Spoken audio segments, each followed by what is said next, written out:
everybody. I'm Mathieu Pioche, a physician and a university professor of Lyon Hospital Édouard Herriot.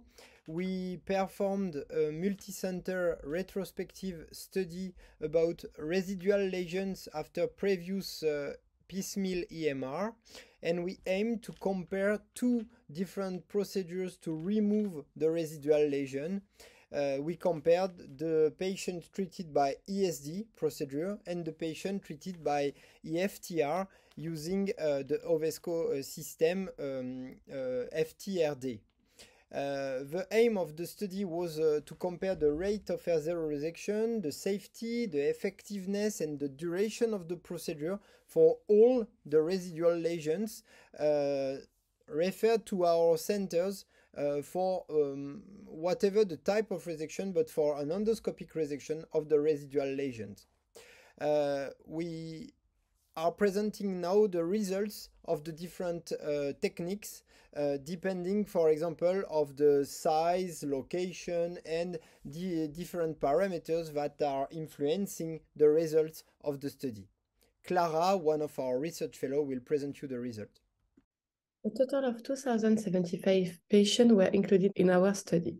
177 patients were treated by ESD and 98 by FTRD.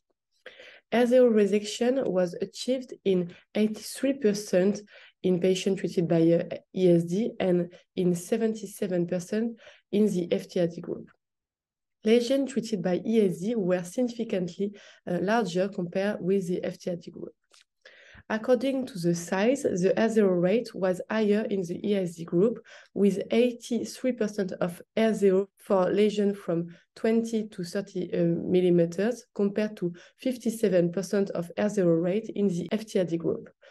For lesions from 30 to 40 millimeters, the rate of R0 were 83% in the ESD group and 33% in the FTRD group. ESD procedure was statistically associated with higher en bloc and R0 resection rates after adjustment on lesion size.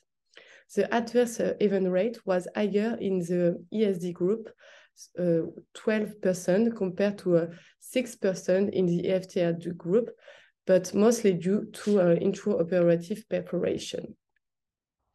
In conclusion, we are very pleased to present this study that shows that ESD is probably the best option when available to treat residual lesions, whatever the size, because we managed to remove it with R0 resection rate, which is relatively good and a good safety, all these recurrences or residual lesions properly, leading to a curative resection with no more follow-up for the patient. But when ESD is not easy to access, EFTR is probably a very good and safe option, but only if the recurrence is smaller than 20 millimeters. Above this threshold, the rate of R0 resection is dropping, and the management of uncured lesion within the clip of the EFTR device is very difficult. So under 20 millimeter EFTR is acceptable and a good option. Above the threshold, we should go for ESD as the best option, but no more surgery for this kind of lesion. We hope you will read our manuscript with interest, and we thank again Endoscopy for choosing the paper.